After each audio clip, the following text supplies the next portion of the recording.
All right, mic check, mic check. Morning Masters Podcast, your host, main of course. Across from me, I got a special guest, Miss Bianca Calloway. Is that your name right? That's right, right? Yeah, that's right. Okay, cool. How you doing? I'm good. How are you? I'm doing great. Before we get into anything, I want to just ask about your upbringing and stuff like that. So, where you from? Originally. I was born in Augusta, Georgia. My dad was in the military, so we moved around a lot. But I settled here in Augusta, so I went to high school here. I went to Glen Hills High. Are you spoiled? No. Yes. Yes. Yes. No. No. Yes. Yes, I am. Okay. Just making sure. Most because you military, I assume Right, but spoiled. it was four of us, or it is four of us, and Who's the oldest? I have an older sister. Marcia. Okay, so you're not the oldest. Okay. No. Okay. All right, we getting somewhere. Would you consider yourself light skinned? I have to say that first. I have to ask you that question. I don't know. I guess. Yeah, I'm saying just Well, say your skin tone. My older sister is very light skinned. She's really bright, so I always considered her the light skinned one. I gotta ask this question. So why you on me light skinned, man? Like you not. No, I mean I am light skinned. I guess I'm. But you try to put off on your sister a little bit. You was like, nah, but my older sister, she's more light skinned than me. Right. So my mom is German, and so she is light skinned. Like Okay. she's red. Okay. Well, you don't act light skinned though? Like, do you act light skinned to you? I don't know what that means. What do you mean act light skinned? We always do these quizzes in the beginning just to get get people comfortable. You know what I'm saying? Yeah, I don't think so. You don't think you do? No. Okay. You are a attorney. Yes. An attorney. Can you, before you tell me like how you got into it, like what's the difference between all that, like the attorney? Why not say lawyer? I guess. Well, I mean they're interchangeable. You can be. It's the same thing. Same thing. Yeah. Same So thing. I'm a lawyer, but when someone asks me and I'm speaking, I say criminal defense attorney, because I want to make sure I put the criminal defense in there. So Yeah, you worked hard for it. You gotta do what you gotta do. Right. Yeah, and that's my line of work. So I say criminal defense attorney. What got you into wanting to be an attorney first before we get into anything? So I always knew I wanted to be a lawyer. I have never wanted to do anything else. All your life. All my life. I was a child, and no one has ever seen this movie, and it's really nerdy. It's called Primal Fear. I seen it. What you mean? That is my favorite. Richard Gere. Yes. Don't and play with Edward me. Norton. Yeah. Oh my goodness. Edward Norton. Yes, That's real good right. role. It was an amazing movie, and I watched that movie, and I was like, okay, that's all I want to do. All I want to do is be a criminal defense attorney. That's it. And I went through high school and through to college knowing that, but I took a break. So I started off at Valdosta State University. Okay. I went down there and had too much fun. Like my first year I did good. My second year I had too much fun. And my parents were like, okay, you're coming home.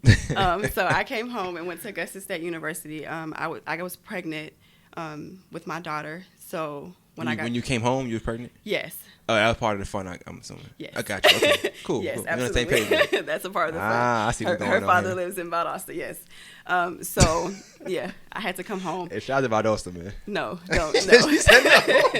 No, we don't speak about that time. So, yeah. So I went to Augusta State, and I was pregnant, and I still was going. My grades were still good, so I was a political science major, criminal justice minor, and it was literally like a point in my life. I was breastfeeding. I had just had my daughter; she was young, and I had a law school advisor. He's an attorney in Augusta, and we had an appointment. We were going to talk. I was coming up on graduation. We were going to talk about my next steps. Right. So I had my daughter because I'm a single mom. I did not have a babysitter. And I went to my appointment, and my daughter was getting fussy. And so I was like, just, she can make it. It's my turn next. I'm going to go in here. We're going to talk, and I'm going to get out. When we got inside, she had it and was screaming. She was hungry. And so he was like, frustrated. He was like, just go out, just go outside and come back. I'm like, okay. So I went to the bathroom, and I'm like already nervous because I'm like, I had to bring my child, she's crying. So I breastfeed her in the bathroom, and I come back in, and he's like, Bianca, you can't go to law school. He was like, what are you going to do? You have a baby. You're not married. And I was like, okay. What? You're not married? What the heck? He was like, you don't have the support. He was like, what are you going to do? And I was like, oh, shit, okay. And he was my law school advisor, and I had taken him for at least 3 courses, and he was a very hard professor, and I had always made A's. I had straight A's when I was at Augusta State because I had calmed down, and I was pregnant. I had a baby. I wasn't doing anything with school. No more fun. And so I was devastated, and he was the closest person. Nobody in my family went to law school, so I didn't have any guidance, and it was him. It was just him. So I stopped. Of course I graduated, and I tried to be a probation officer, And I had an interview and they did not hire me. And I was in Augusta not making any money. And I had a daughter, so I had to do something. And I fell into this job, and I was a property manager for like 2 years. And then my brother went to prison, and I was like, okay, I'm going to law school. So I went to law school. Okay, Yes. cool. So my brother was he was arrested for armed robbery, and he was out on bond, and we were trying to go through the motions. This was the first time someone in my family had been arrested for something so serious. So we were not well versed in the law. We didn't know. And and my dad and my parents are upstanding citizens. So they're like, whatever if the police are telling you, because of course they're going to say, if you're in an interrogation room, they're going to say, just tell me what happened, or, and we're going to make sure you're okay. We know you didn't do it. Just help us, So we were trying to, walk the line, and it came back to bite us, and it was just a feeling of powerless. I felt powerless. I could not help him. That you couldn't do nothing to help him or nothing like that. Right. You're in a courtroom, and these people who do not know you are going to decide what's going to happen for the remainder of your life. And it's like a snapshot. Like, because my brother went to Richmond. He was a basketball player, football player. He was an attractive kid, had a lot of friends, and this was his first time in any real trouble with the law, and they sent him down the road for 10. How did you go about picking law school when you already had an advisor tell you couldn't do it, pretty much? So I started studying on my own. You have to take the LSAT to go to law school, so I just bought the book online, and I was a property manager, so I would just sit at work at my desk, and when things were calm, I would just read and study. And so I took the test. I did okay, but I had good grades previously anyway, and the test was okay. I ended up going to Atlanta's John Marshall, which it's not a great school. I'm not going to trash it because I did my first year there, and it really, really gave me a great foundation. I learned more there than where I ended up. But it was a struggling school. The bar passage rate was very low, and they were allowing more people in than maybe normal. So I went there, and they had a criminal justice program that is really good, embedded in the school. So I went there for a year, and I did well. I was top 2. I was number 2 in my class. Oh, that's great. And so, thank you. And after that, I had an advisor there, and she was an African American female, and she was like, "You gotta get out." She was like, "You gotta get out of here." She was like, "You need to go." She was like, "You can go to any school in the country with your grades. You need to get out of here." So, I did. I applied to Georgia State and Emory.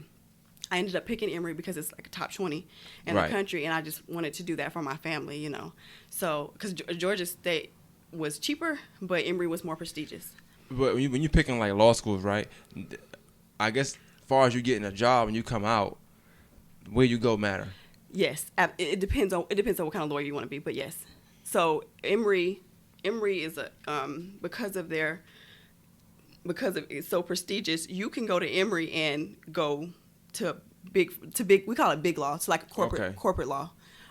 They come to Emory. We have on-campus interviews, and they'll come back and they pick you from, you have on-campus interviews and they pick you there. Okay. You interview, and the connection and that's one thing. So Atlanta's John Marshall it gave me my foundation. It made me study. It's like boot camp your first year. It broke me and it brought me back up.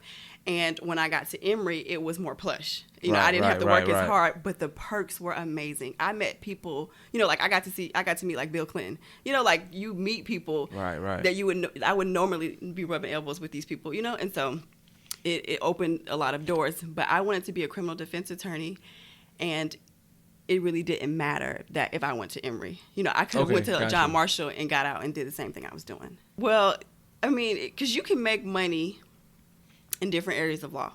Corporate jobs, a lot of them, when you come out, like your first year out, you're making 6 figures, 100 to 150,000 a year. Okay. Salary. And if you want to do personal injury, which is PI, which is more and personal injury, what's that like? Car accidents. Like if you get in a car accident and like they got the mixtape, Mike Costello, right? Mike Costello, ain't that his name? Yeah. He has a mixtape? It's a guy be rapping. Nah, he got a whole bunch of songs. He has a commercial. Oh, okay. I was like, Mike Costello. What they call them, the ambulance chasers? Yeah. That's ambulance chasers. Yeah, and but they make good money. And they don't have to go to court. They don't have to go to court. Well, sometimes they go, but they don't. I'm in and out of court because I'm a criminal defense attorney. But a lot of that stuff can be done on PI attorney. Everything can be done online. Okay, so PI is Personal injury? Yes, and they make big money. Yeah, I mean, not all of them. It's not every PI firm is created equal. Right. But you definitely, that's where the money is. What about entertainment law? Yeah, same thing. Is that a lot of money in yes. there too? Yeah, I mean, if you're, it just depends on what firm you're with. If it's a big firm, if you got big clients, then yeah. But and the same thing with criminal defense attorneys. We have clients that, and if it's a big case, even if you're not famous, we're talking about if you get charged with a murder or let's say a federal case, RICO, and it's like 20 co-defendants, and you have all these charges. Yeah, you're looking at $100,000. You want to pay for a good attorney and focus their energy on you. Mm-hmm. You're looking at you could spend $100,000. So all right, I'm glad. So I not jumping the gun, but you said that okay. So for a criminal defense attorney, Mm-hmm. what about them? Like where they rank at as far as like when you come out there? Is that corporate as well? It's not corporate law, no. So y'all gotta get it how y'all gotta get it. Yes. So you can be criminal defense, like public defenders are criminal defense attorneys because they're defending, and that's what we do. We defend people who have been accused of crimes.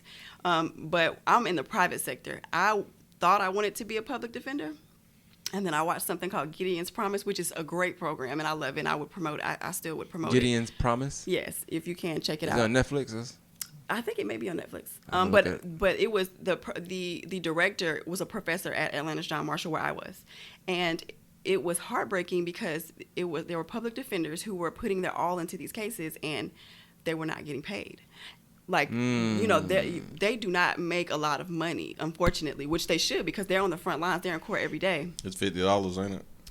No. Nah, for real. Prepaid legal. Well, you mean for you to get one? Yeah, you have to pay the $50 application fee, and then the government pays for it. I might as well keep doing what I'm doing it. That's crazy. I would never do that. Well, yeah, and they didn't make a lot of money, and I had a daughter. And you got people's life in your hands, and Yeah. you making. But scraps. I would never trash a public defender because they are great attorneys. They're in the courtroom a lot more than we are, and they know the judge, they know the law because they're always in there practicing, but the only difference is they don't have the time to give to a client, like I do. If I have a client that comes in my office and he's charged with a serious crime and he's like, here's $50,000, I need some help. Now you've given me $50,000. You freed up some of my time. I can I can calm down. 50,000 reasons to stop doing what you're doing. Yeah, I can calm down and not take so many clients, and I can focus my energy on you. And if you're charged with a serious crime and you're coming in and you're paying me, I'm gonna give you the time and attention, and I have the ability to do that. Right.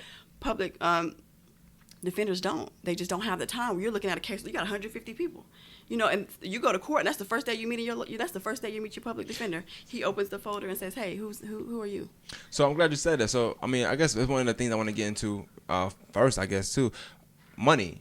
I would assume like when you think about the judicial system, like money talks. I guess because you want a good attorney, and they are expensive. The longer you practice, the more cases you win, the more the more notoriety you get. You can charge more, and I mean, and that just comes with anything. You're gonna get what you pay for. So right.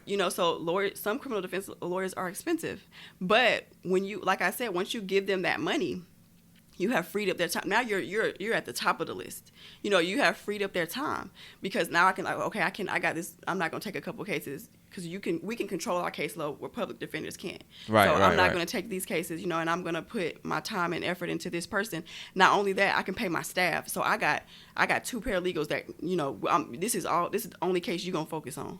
So So public defenders they must don't have a lot of paralegals either. Like, they doing everything on their own. No, they have one. I think they have one or two. For the whole firm? Yeah, but yes. Not for the whole firm, but for each public defender. Okay. So you have your own paralegal or your own legal assistant. But I'm saying like if you might have 2, but you might have 2 great paralegals. Maybe they went to Emory, I don't know, you know what I'm saying? Yeah. Versus somebody that went somewhere else.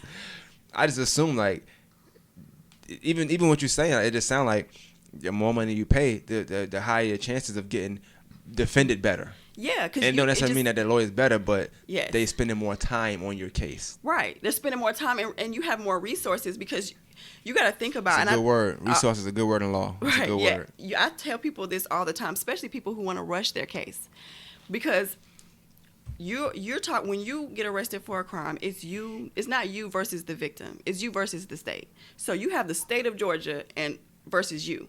You don't have the money or resources that Georgia has. They have unlimited resources. So with the DA has a paralegal of their own. They have investigators that they can say, hey, this case is important to me. You're not gonna do nothing but this case. Or we have, and I can put one. You can put one investigator. You sit here all day and watch his Facebook. You sit here all day and listen to his jail phone calls. Wow. So what we're trying to match with them in money and resources is time. So when people rush their case, I'm like, listen, don't rush it, because if we need time, we got to hire our own investigators. Right. Everything that they give us, we got to go through everything. You don't want us to go in there and not have read everything in your file. So it is about resources. It is about, can you afford a private investigator? Can you afford a ballistics expert? Just different things like that. So if you have the money to back your case, I'm not trying to say you're going to get off, because that's not how it is, but you have a better chance if you can fund your case. But I mean, it was a movie Tyler Perry just put out with the I hated that movie. I forgot the name of it, but she was a public defender, I guess. Yes. And I guess she was known for plea deals. Yes.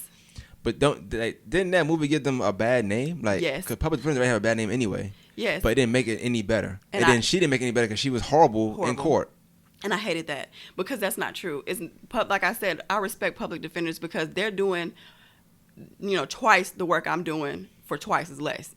Probably 3 times. Yes, and they're good at it. It's not that they're not good, because they can, even on the fly, they can go in there, read something, and and defend a motion or whatever they need to do in court that day. They're good attorneys. They just don't have the time for everyone, and so.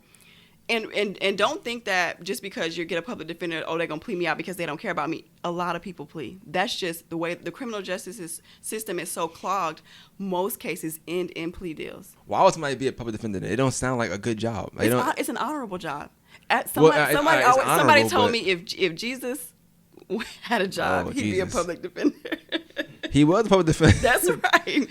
Jesus was broke. Right. So it's an honor. For one, to be a lawyer is an honorable profession, and if you're a public defender, that means you care about it. You care about what's going on. You care about. It's just a bad stigma that come along with that. But it shouldn't be, because these people are fighting for people who don't have the resources to hire an attorney. When you plead, do you win? Is that a win? Not you. Like, as a lawyer, when you plead, do you win? Sometimes yes. As a criminal defense attorney, especially, you have got to learn to recognize a win. Because okay. there are not, sometimes it's not, it's not a lot. So a win could be like, let's say your client's looking at life, but maybe you get him 7 to 15 or something like that. I don't know. Right. So a client he has a murder charge, and I know that it's undisputed that he actually, killed this person. But there are other circumstances, that we need to consider. And instead of a life sentence, a murder charge, we get it down to involuntary manslaughter. That's a win. I got you. That's a win. It's not. I mean, from a lawyer standpoint. For a lawyer standpoint, it's a loss for everybody. Somebody's dead. And somebody has to go to prison for that. But I mean, life versus 10 or 15 years. Is it possible that you could just get a break where both part, like the defense attorney and the other side, the two opposing sides, don't really have time for this case, so they just plea out? Like, is that possible? I mean, well, we have not on my end, but I would understand that for public defenders and prosecutors and their assistant district attorneys, so ADAs. I understand that, they're like, okay, this case has been going on for too long. Let's get it resolved. It shouldn't have took this long, or it's not that serious of a case.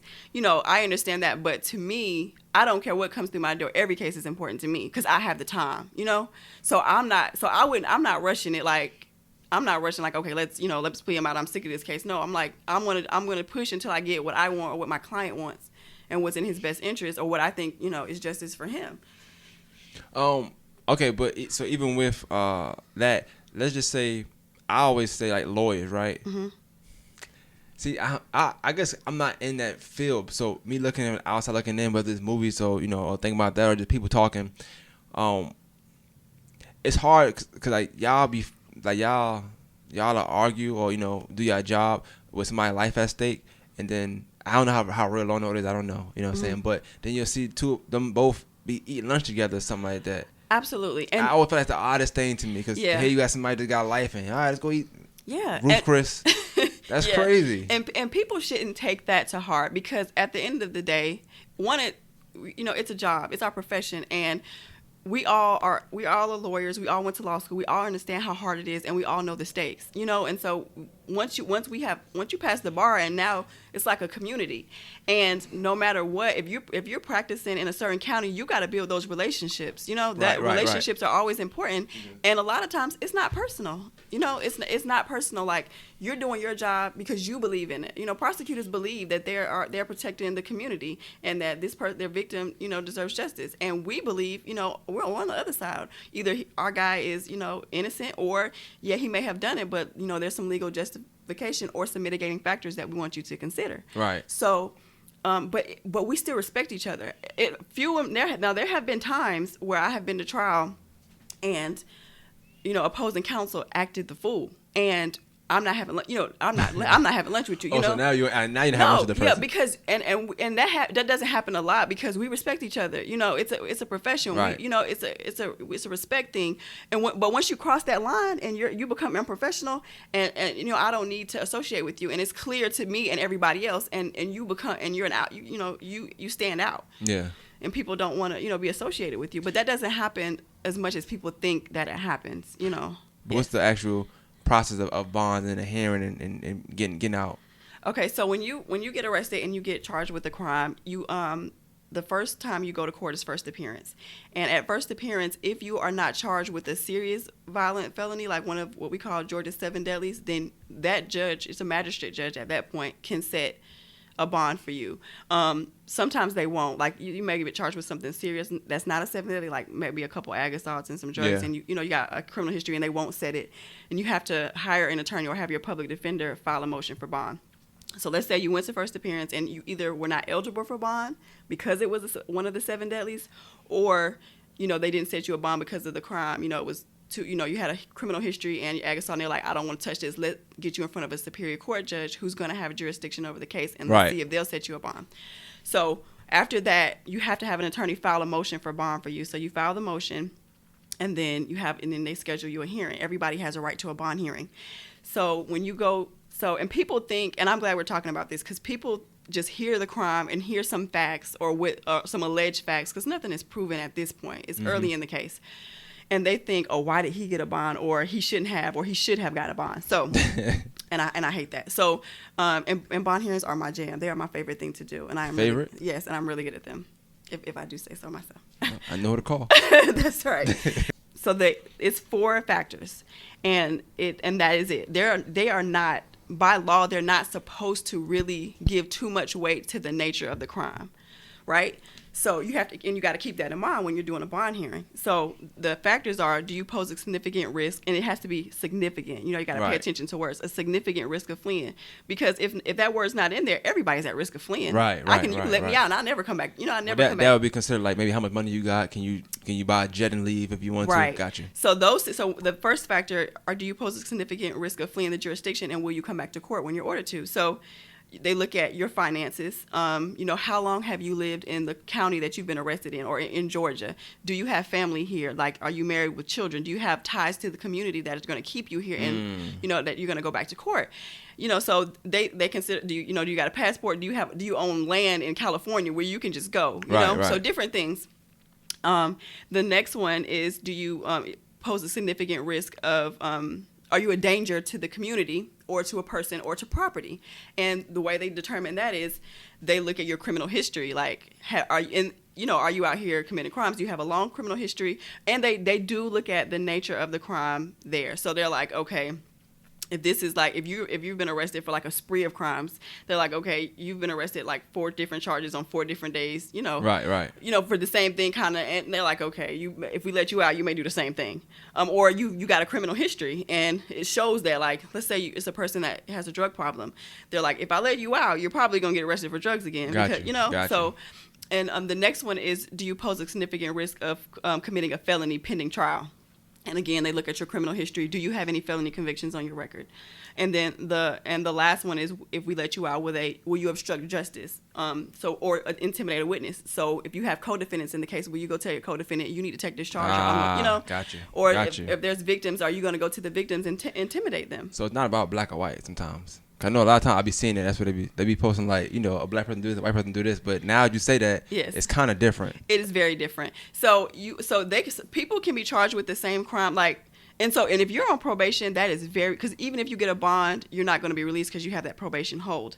But if you're already on probation and you're asking for bond, the judge is going to be like, somebody else gave you a bond, or it could have been the same judge gave you a bond and you're on probation and gave you a second chance, and you are out here still, you're still out here doing things.